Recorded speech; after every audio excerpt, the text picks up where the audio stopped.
really wanted to welcome Gavin into the room today to talk with his particular skillful language and just talk about what it means to him.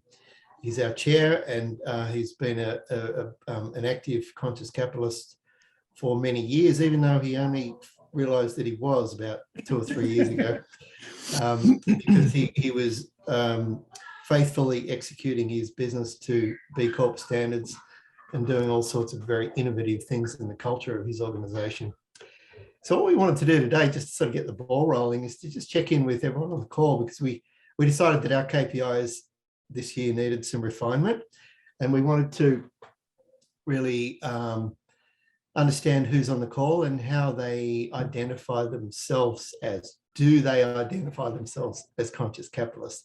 There's no documentation involved. It's just a simple poll, yes or no, because we really just want to get a feel for who's on the call, and it helps us in terms of quantify our community. So I think Ali may have something in terms of a poll ready to share, and if she does, that would be a really good way of just checking in with the group today before I hand it over to Gavin, who's promised to be keeping it as brief as possible, so we have a really good opportunity to hear from the people in the room, because we're here to hear from you today. So good to see you all. Thank you. I launched the poll and it looks like everyone answered, so I'm just going to end it and share the results. That should be easy. Yeah. And what do we have it? Oh, Yeah. Yes. Awesome.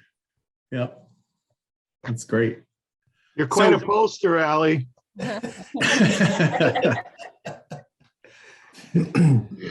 Yeah, the people at Quinnipiac could be flipping out right now, like, oh my gosh, 100%. So,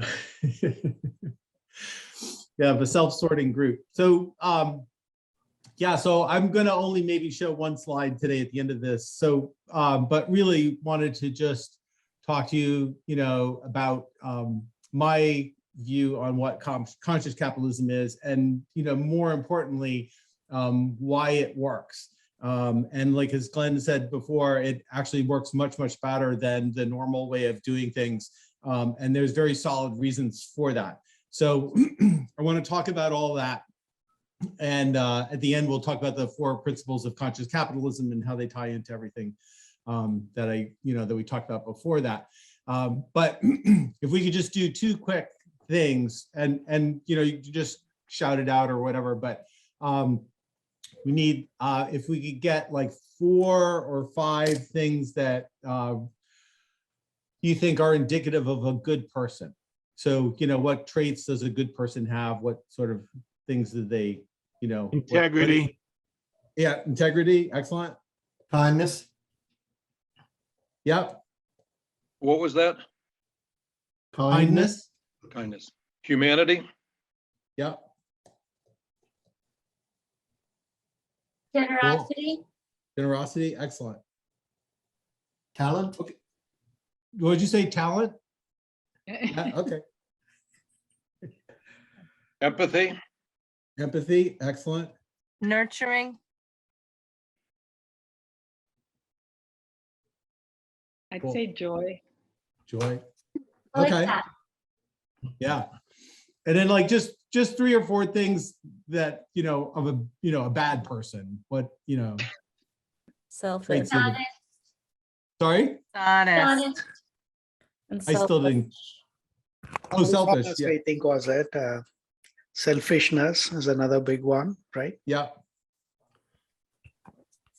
Dishonest. Yeah. Mean. Yeah. Close-mindedness. Yeah. Hmm. Cool. Good. So that's good. So we'll put that in a little box and we'll come back to it later. So this is so my view of conscious capitalism, why conscious capitalism works, is very much based on a science approach.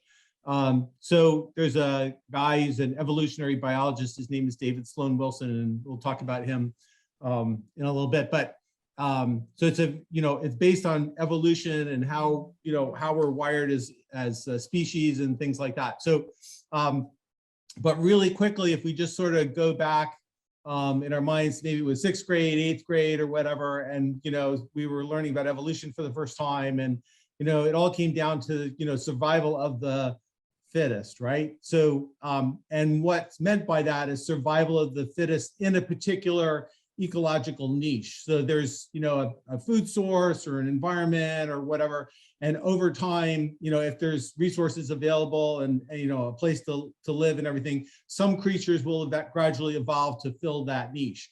And then there's a bit of competition between maybe different species, and eventually one species becomes dominant, and then becomes a competition between individuals in that species to which ones succeed and do better than the other ones in that particular niche. And of course, if the niche changes, if the environment changes or whatever, then the whole process is gonna unroll again.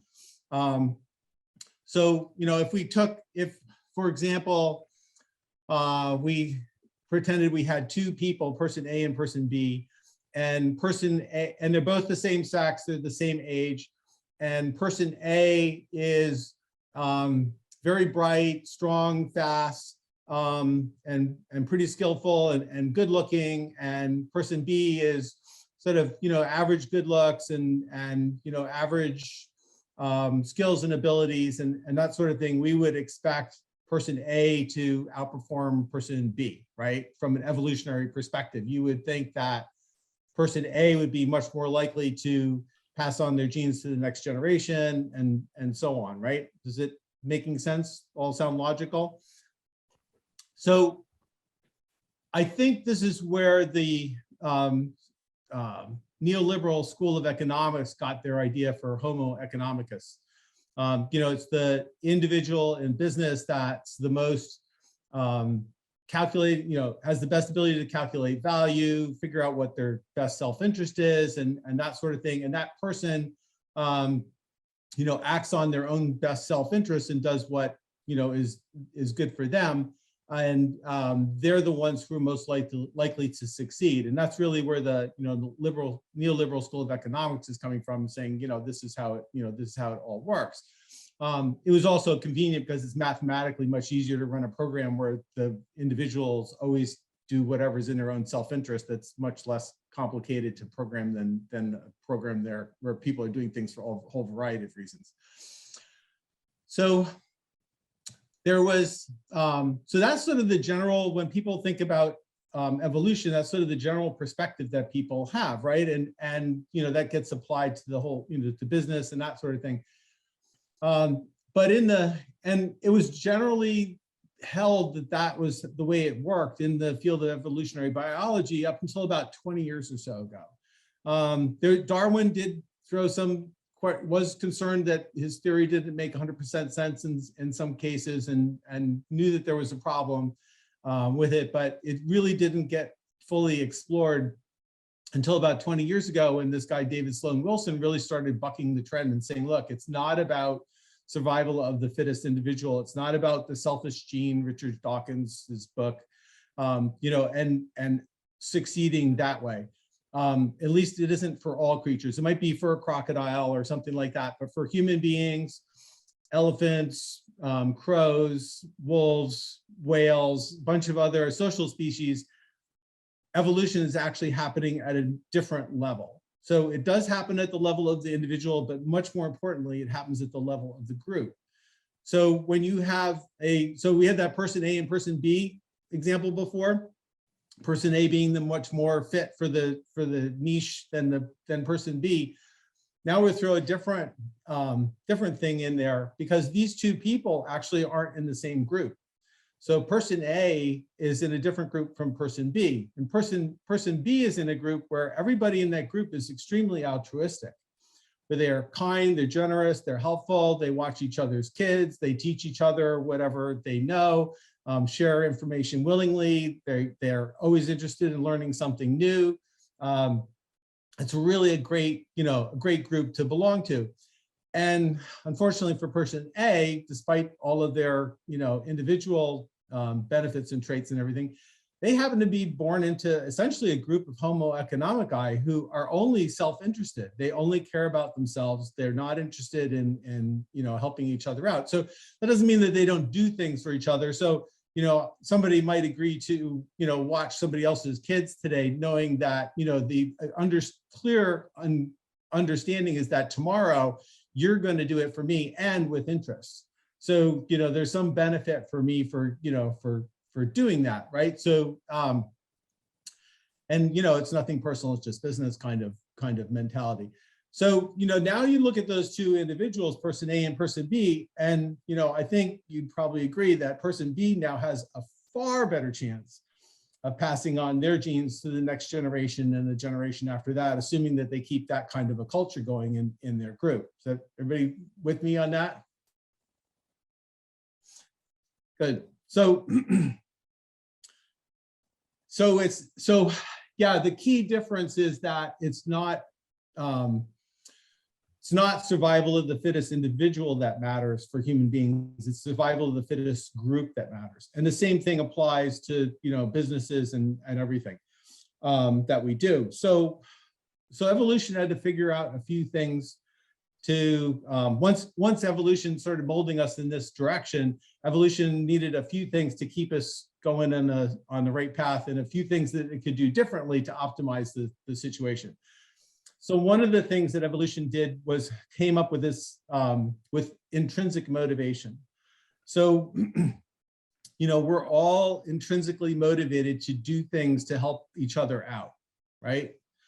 And that's not necessarily something that's good for us, but it's good for the group. So if I see Allie doing something nice for Bill, and I get a burst of oxytocin in my brain because I saw Allie do this nice thing for Bill.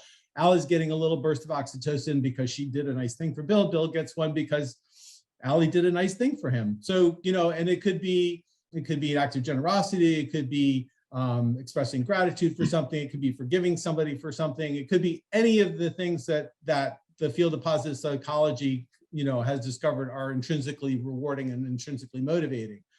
These are in fact the things that keep our groups working and keep our groups going together and coalescing and functioning well. So if you take any one of these things out, say you take out forgiveness or humility or any of these other things, the group is going to start limping along and not performing well, and eventually will crash and burn. So basically what evolution has discovered just by random experimentation, as evolution does, is that if you have altruistic groups of people and they're motivated by intrinsically to do things that are good for the others in the group, that group will outperform other groups that have selfish individuals in them. So what David Sloan Wilson says, he's got a great two-sentence thing that gets right to the heart of the whole thing. He says, selfishness beats altruism within groups. Altruistic groups beat selfish groups. So what he means by that is that if you've got a selfish individual or individuals within a group who some of whom are altruistic, the selfish individuals will take advantage of the altruistic individuals and basically win out, right? They're going to drive the group down altogether, but the selfish individuals will actually win over the altruistic individuals. However, the second half of it is that altruistic groups will beat selfish groups. So if you can get rid of the selfish behaviors in the group, if you can get rid of the people who are acting selfishly, and create an altruistic group culture, then that culture will outperform any other group that's got selfish individuals in it. There's absolutely, the selfish group has no chance. So, from an evolutionary point of view, it's very, very much more successful to have an altruistic group than it is to have a selfish group. It is, as an individual, it's extremely dangerous to be altruistic, because if you're altruistic and you give something to people and it's not a safe environment, you're eventually going to get in you're going to run yourself out and run into trouble, right? So you have to have a safe place to be altruistic.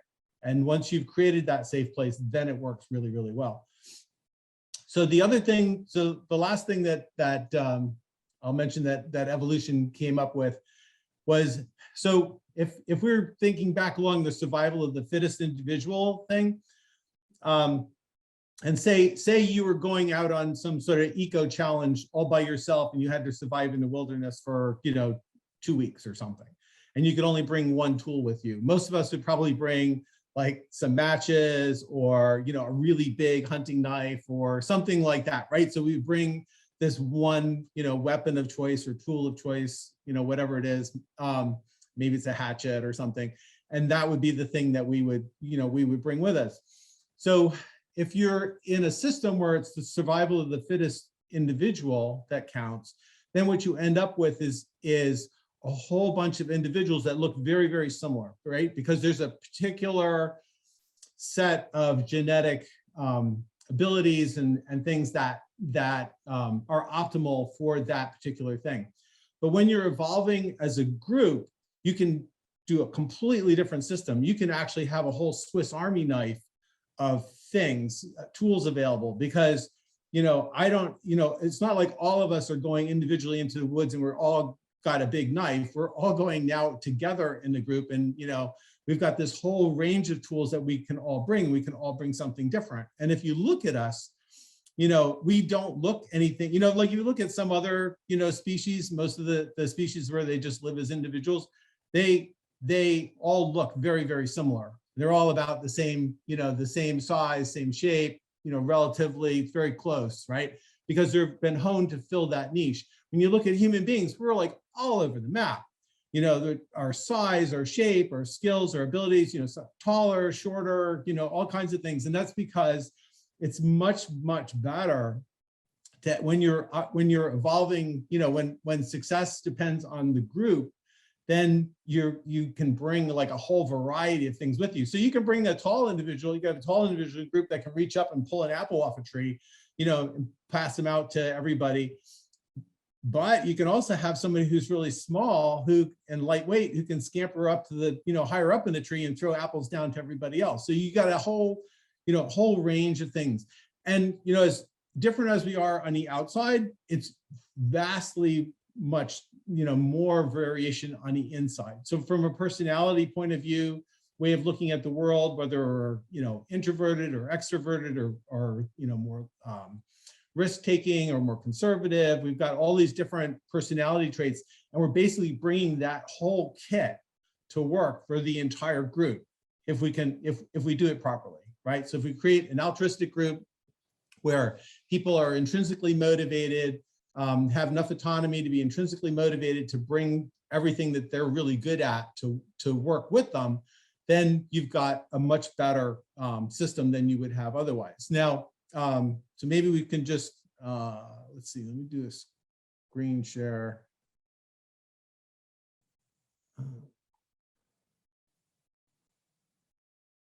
Where did it go? Never mind, I'm not gonna bother. So, so conscious capitalism has 4 principles, right?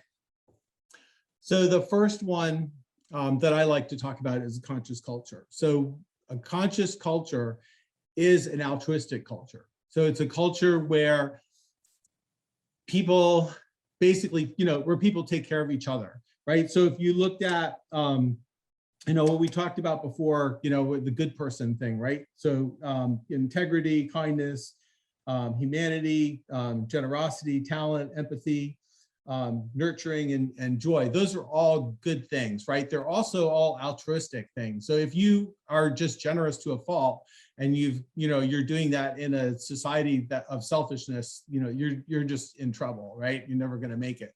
But if you do it, if we police the system to,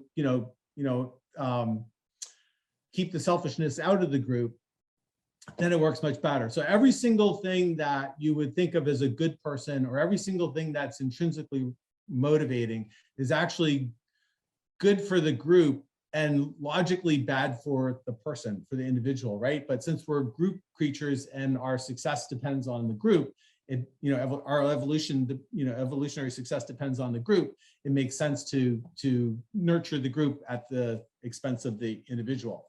So a conscious culture, you've got an altruistic group where people are, feel psychologically safe. They're bringing their whole selves to work. They're being, they're bringing their whole, Swiss Army knife personality characteristics and viewpoints and skills and abilities, or bringing all of that in. And it's, and you get a lot more done. You get you have a lower, much less hierarchy, more autonomy in that group. So, and then conscious leadership is basically creating the space for that sort of culture to emerge, right? So one of the key things to being to intrinsic motivation and happiness and that kind of thing from the field of positive psychology is you have to have autonomy. So if I make Eleanor do something nice for Marna, Marna might initially feel good because Eleanor did a nice thing for her, but Eleanor's not going to feel good about it because I made her do it, right? So and then if Marna ever finds out that I made Eleanor do it, Marna's not going to feel good about that either, right? So it has to be a thing that comes from a space of autonomy where people see what's happening in the group, see what's going on, and then they come up with what are they going to do to help out to make it work. And once and this is the way human beings are designed to work, right? By evolution, we're designed to work together, collaborate, see what's going on, want to help out, seek information and do what we can, especially, the best day is the day that we come to work, we do the thing that we're really good at. So conscious leader is basically creating that kind of environment within the company and outside the company. So this system is fractal. So, on a level of like 3 or 4 individuals acting altruistically together to, a company of 150 people acting altruistically together, lots and lots of groups working together, to lots and lots of different, maybe 20 or 30 different companies, suppliers and customers and communities and everything, all working together in an ecosystem that they've created and that they're policing to make sure that there are only altruistic behaviors and altruistic individuals and altruistic companies within that group. And then that group will outperform, other similar groups. And that's really when you talk about stakeholder, stakeholder perspective in conscious capitalism, that's what we're really talking about, is like, we're conscious of all, what are our customers' needs, what are our suppliers' needs, what are the needs of the whole, this whole ecosystem, what are the needs of the communities in which we are, which we're located, and making that whole thing work. And I think not enough is said about the conscious leadership's responsibility to take care of that. You've got to make it safe for altruism. So, if there are bad actors in that ecosystem, the conscious leader or conscious leaders need to get together and do something about that. So, and it's usually, a thing where there's a gentle reminder, like, look, this is not what we do. This is the optimal behavior, and this is why, and this is how we need to be behaving, and maybe, and if that entity or that the other company or that individual or whatever persists in doing that, then you ratchet it up. And then if they keep doing it, then you got to kick them out of the group, because you can't allow that to keep happening, or else you're going to tear the whole group down, tear the group apart. So so we've talked about conscious culture, conscious leadership, stakeholder orientation, which is a conscious culture basically just outside of the company, and that ecosystem. And then the last thing we want to talk about is the 4th tenet, which is higher purpose. So, back when we were talking about intrinsic rewards, it's a great day when you come to work and you do the thing that you're really good at to help your group out, right? That's really awesome. And so we're, it's wired into us. We're intrinsically motivated to, to do those things, and that's what makes us happy. And that's what, that's why there's so much happiness in a really good conscious culture, is because lots of people are doing the things that they really, that they feel that they can really help out with. When you know that your entire group has gotten together and is focused on and has a higher purpose, something that it's trying to do that's beyond like the normal stuff. When you know that your whole group is doing that, then you feel like, not only am I doing this thing that I like to do, that I'm really good at to help my group, but I know that it's helping my group do this really awesome thing. So it's doubly motivating, and it's super high charging. And especially when you look around and you see the other people in your group doing those same things and also motivated and encouraged and excited about all of that, it really bumps up engagement. So I think I'll end. Oh yeah, so basically, you know, the evolutionary stuff that I was talking about, that applies to all kinds of things. It's just baseline, you know, human behavior, stuff that's hardwired into us. And that's why things like, you know, if you do lean manufacturing right, or you do Agile or Scrum or any of those other systems that people use, to the extent that they work, it's because they're aligned with this kind of, you know, with our human system and our human wiring. And when they don't work, it's because they're not well aligned. So, you know, lots of times you hear about cultural transformation, oh my God, it's taking forever and it's not clear. And, you know, people, you know, that it's just like this huge struggle. Well, it's probably because you're transferring from something that's not a good fit for human beings to a different thing that's also not a good fit for human beings. And it's just going to be a massive struggle doing that. But if you're trying to go from something where it is a really, you know, where it's not very good fit for human beings to a system that works really well for human beings, the transition is going to be much more easy. First, it's going to be really hard for people to understand what's going on. But there's lots of cool ways you can kind of get around that and everything. But so it's potentially, it can happen very, very quickly if you do it right. So anyhow, so I hope that was useful, and I'll be quiet and I'll look at the chat and we'll see if anybody wants to make any comments or anything like that. Gavin, how do you have any words of wisdom for how you would convert a business partner to be more altruistic if they're not behaving as altruistic as you need them or expect them to be at this point? Yeah, it can be hard, especially if they've really been baked in, you know, all of the neoliberal economics and, you know, that kind of mentality has been baked into them, you know, if they're, you know, went to MBA and, you know, got an MBA and, you know, all that kind of stuff, that they're probably not looking at things, you know, the right way.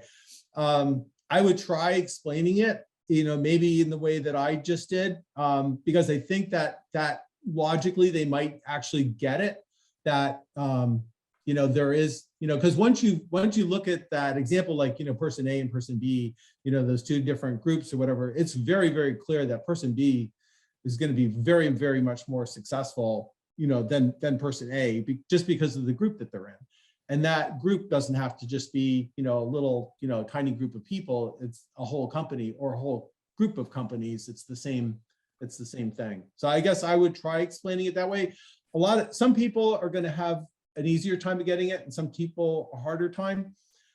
When I've done like a cultural transformation in like our company, what I did was I just looked for the people who wanted to do that the most, or who were already tipping that direction, and just basically, you know, pushed them and let them go and said, yeah, go for it. And then gradually other people, you know, joined in and got interested in it. But yeah, you know, logically you can explain it, but a lot of what we human beings do is based on beliefs. So it's got to change their belief system over time. So. Yeah, I can't agree more, Gavin. I think we use a framework, which I think we talked about before, which was values, capabilities, and skills, right? As much as we want the other person to understand our beliefs, it is more important for us to understand why do they believe in something, right? Is it value driven? Is it their capabilities in terms of looking at professional and altruistic going hand in hand with each other? As it purely the way of executing it, right? Some people might have great alignment with your thinking, but they might not know how to actually execute on that stuff. So I think the first thing would be to understand what are their drivers. Is it a value system, at which point you can pretty much be assured it's going to be very hard for them to change it. If it's the other two, you probably have a shot, right? Yeah.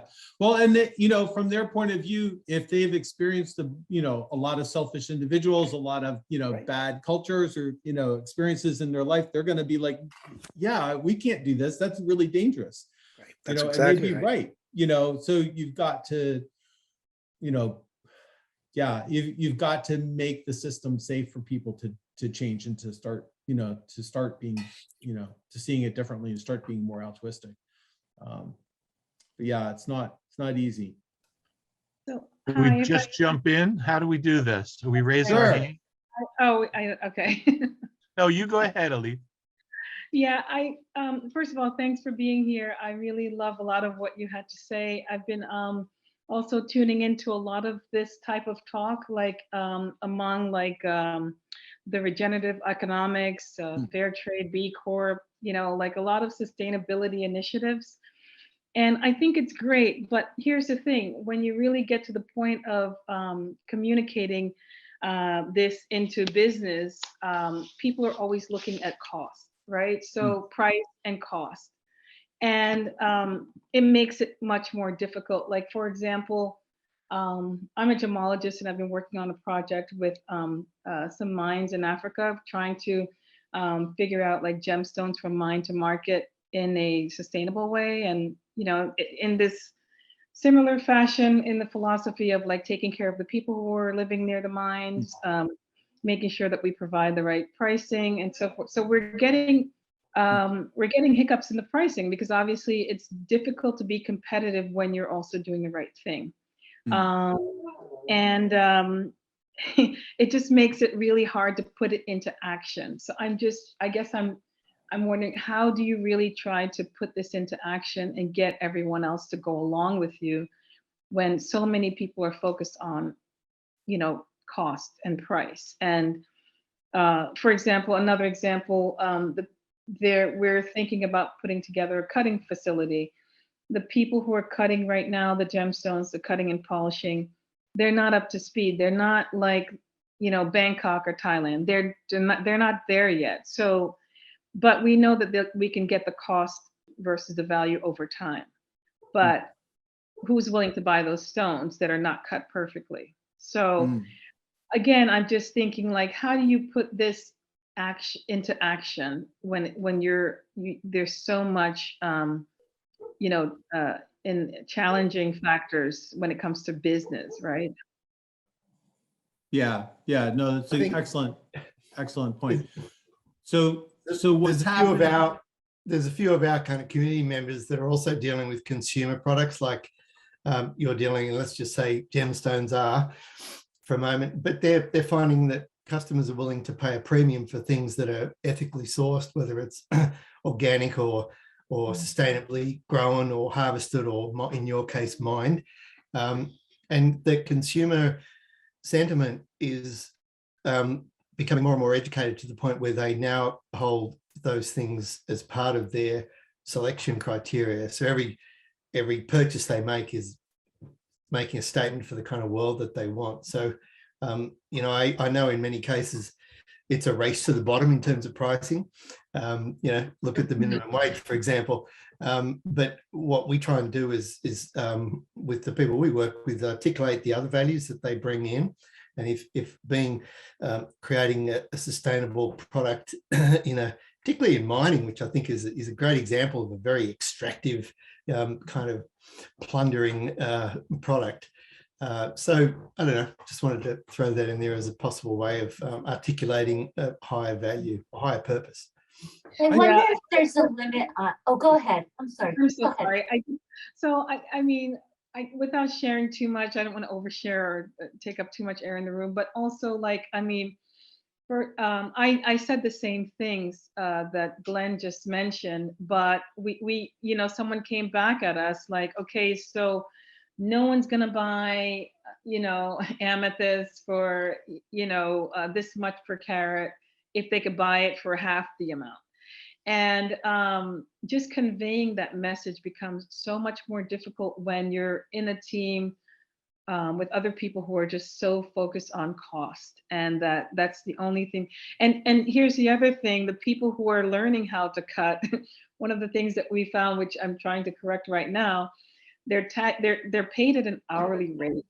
So they're tagging on more hours to make more money, but that's a part of what's driving up the cost.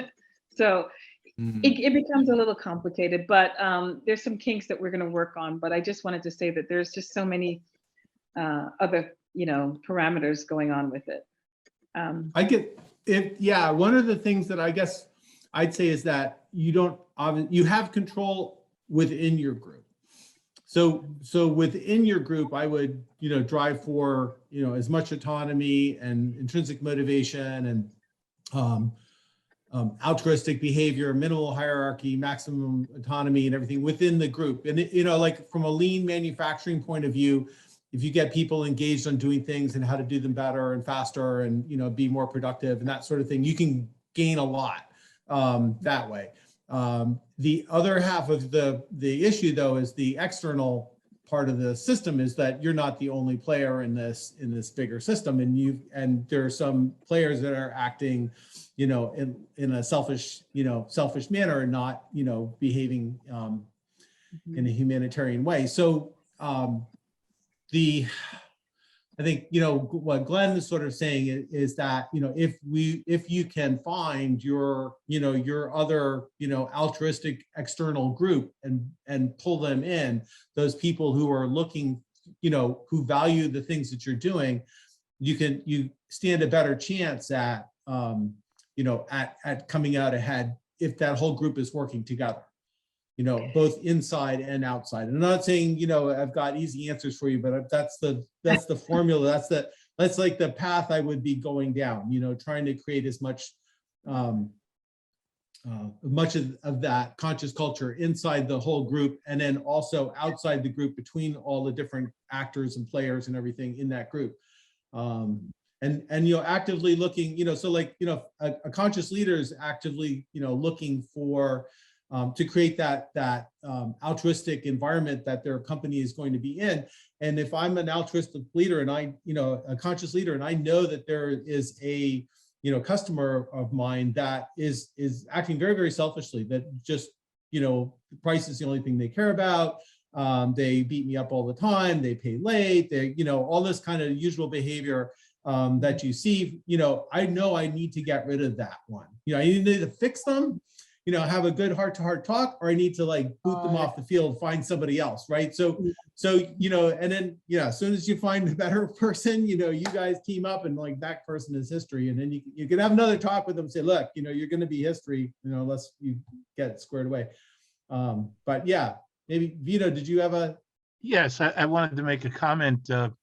Actually, I changed my background in the middle of this thing because if you can read what it says up there, it's a quote by Zig Ziglar. You can have anything in life that you want when you help enough other people get what they want.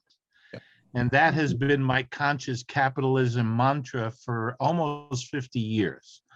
I actually had a chance to meet Zig Ziglar when I first started working after college. And it has guided my life quite dramatically. What I would say to you, Alith, it seems like, well, I like to talk about values. Cost is one thing, but the value of a product or service is never determined by the cost. And in this particular case, what you're describing to me, what I'm hearing is that these poor people who are working in these mines have the wrong mindset. They're thinking that if they can just stretch out their hours, that they can benefit personally. And so my approach would be to tell them the story, paint the big picture. This is something that we're trying to change the lives of thousands of people in our community. That's what you're doing, right? Am I wrong, Alith? No, yes, I mean. Okay, so the hell with these other people, as Gavin just said, if they have you have a client who's a pain in the ass and all they want to do is beat you up, get rid of them. The point really has to be that if you are going to be conscious capitalist, you have to find these people. You know how they say, you hear it a lot today in this time of this great emancipation from working a job. And I've heard this for years, and it's more true today than ever. People don't leave jobs. They leave managers. They leave the crummy leadership that they're dealing with, because then they're not able to do the things that are in them, you know? And so I would say, to me, the value would be to work with those local people who are scraping by a minimal existence and trying to tell them the story in a different way, so that they can see that when they give, they get. They've never experienced that in their lives before. But we know, right? This group, we know that's the truth. When you give, you get. And that has to be told. That story has to be told. It's a storytelling issue. And I'm sorry to get so emotional about it, but it's something I feel very, very strongly about. And you know, I can't help myself. I'm sorry. I'm one of those conscious, what am I? I'm a conscious leader. I'm a conscious stakeholder. And I feel for you, Alith. I you know, because I've been there, done that, in that I've left managers to go someplace where I was appreciated and my talents and skills would be enhanced, encouraged, you know, growing better by the people I'm surrounding myself with. And that's the situation I'm in right now. And it makes all the difference. Thanks, Vito. You need Really, some storytelling. I really appreciate the case study that Alith shared with us, because it is a particularly challenging one for all of the conscious capitalists in the room here.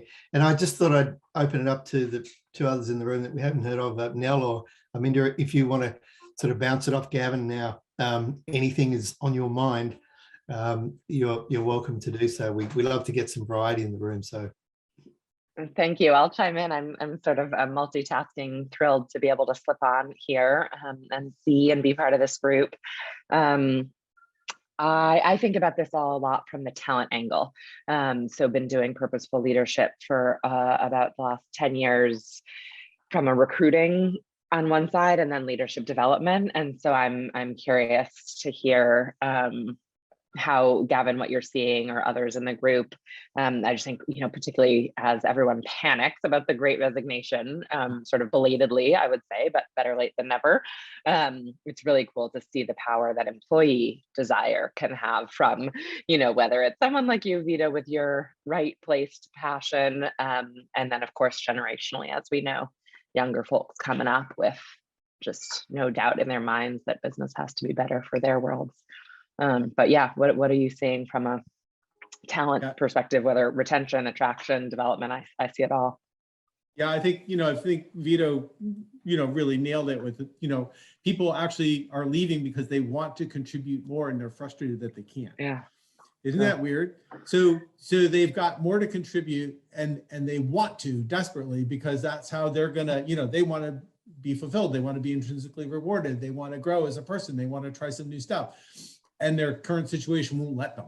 One of the great ideas, I cannot remember this woman's name, but she's job crafting is one of these things. Amy Wisniewski. Her name is really hard to say. Yeah, exactly. So, the whole idea that you should not be writing job descriptions for people and telling them what to do. You should instead be inviting them to write their own job description and evolve their job. That should be, and the whole performance review thing where I'm holding somebody accountable. It's like, if you've got a whole bunch of people in a company and some of them are, some of them the managers score really highly and other ones less so, it's not the fault of the person, it's the fault of the company for not creating the environment where those people who aren't performing can actually perform. You're not making that space open. There's always going to be a tiny fraction of people, 1% or something that are hopeless, but the vast majority that are underperforming are just underperforming because the company's not orientated properly to allow that to happen. Inviting them in with all of their talents and skills. So like we were talking about before. It's like bringing, and a company will thrive and do so much better if there's minimal hierarchy, maximum, autonomy, job crafting, people doing all the things that they're really good at, and bringing that in every day and being energized with that. And if people are leading from wherever they are within the organization, that's fantastic. That organization will blow all the other ones away. Just no sweat. So that's, yeah. I mean, I feel like a lot of it has to do with having a clear purpose statement that all of your stakeholders have bought into, and that everyone understands, and that every time you make a decision, it has to be aligned with that purpose. And I think going along like the talent route, I feel like even when I was looking for jobs out of school, which was like 5 years ago now, I was looking on companies' websites for that section on their website that says like something about who they are and what they stand for, because I was actually interested in that. And I think that's what people are looking for. And if you don't have that, and if you're not showing that you authentically carry out that purpose, I think, that's where, people start to see, they start to hesitate and wonder, if you really are conscious. So just A lot of people. If I can just add 2 cents. We are in an insane talent market. Everything you guys are actually talking about, I think is probably good in normal times, right? But I think this is a once in a century talent market that I haven't seen. We are hiring across the globe. I mean, a lot of people do get attracted because of the leadership, the purpose, the mission, the vision of the company. But I'll tell you, we are losing candidates who are getting 200%, 300% jump in the market. Is like, you can say all the good things that you can, everything that we actually mean, but it is insanity out there when it comes to talent that we are not able to hire the volume that we actually need when it is purely driven by extrinsic drivers, which is money in this case, right? So I think it's important to look from a long-term perspective and not compete purely from an extrinsic perspective. But there's this infamous saying out there: everybody has a price, and I think that is being pushed in this particular talent acquisition cycle. I think some of that look, I think, is a repricing, right? That wages just weren't keeping up. So that's part of the story. But part of it, you're going to be in a really great seat in 1 to 3 years when that price is not worth the ethical struggle that those people are living, because they're working for FANG, right? So for what it's worth, I know it doesn't get your work done this month, but I really maintain. We're still hiring. Nell, I'm glad I let you finish your talk, Nell, because when you were talking about generational, until I heard you talk about the millennials, I thought you were talking about old folks. So I'm glad I let you finish what you were saying. Both though, right? There is research that actually boomers are more driven by this stuff than millennials because they often don't have the financial pressure, right? A millennial has to say yes to that 2x salary in a way that some boomers of course do, but a lot of boomers don't. So no, you're right in there, Vito. I mean, I agree with the talent, some of the things that you're saying about the talent pool and so forth, but also like some of these companies are talking through, both sides. They're saying, on one hand, they're saying, oh, we're all for like sustainability and so forth. And then a lot of it sometimes is marketing. And you're not sure what's coming through as authentic and what's not. It's just for show. I guess I'm just really thinking more along the lines of the jewelry industry, because a lot of it is, it's marketing for a lot of the stuff that we put out there. You might say, oh, we're doing this for the Maasai tribe. Then you find out, okay, so they just bought maybe a bag of rice for the tribe. Like, I mean, that's a little drastic, but that company will then use photos and images and say they're doing all these wonderful things. So, a lot of it is also sifting out what's real and what's not real. Yeah, exactly. And that, you know, that obviously that the group overall needs to police that behavior. And actually, you know, I think a lot of ways we're too nice, and we need to call those other companies out, you know, when they do that. You know, that's part of the thing. It's, you know, you see it in politics and that sort of stuff. Like right now, it's like, you know, one group is dangerously going down a certain path and the other group is still behaving as if the other group is eventually going to be nice. But that, if that doesn't work out, you can't keep doing that. You've got to, you know, call the other group out. Otherwise the selfishness will take, you know, advantage of the altruistic group and, you know, the system dies. So you know, it sounds rude and it sounds mean, but it's essential for the system to keep functioning. And I think that's why we have those people who, you know, there are some people, some personalities that are just so justice driven. They're like, that person put a toe out of line and God damn it, I'm going to go, you know, get them for it. You know, that because in our group, we need those people who are going to look out for those people who are taking advantage of the rest of the group and call them out. You know, that's part of the, you know, that's what keeps that altruistic system going, keeps it safe to be altruistic in the group. I mean, along the same lines, Gavin, this might also be the new thing that we are all evolving towards, right? When we talk about stakeholders and various people involved with it, there are groups who actually don't have any voice or influence in what we do and the outcomes, right? That is where the conscious environmentalist comes into the picture, I think, outside of the capitalist too, because we do a lot of impact to the environment and even other living creatures. Have thoughts about any evolution that we can do there?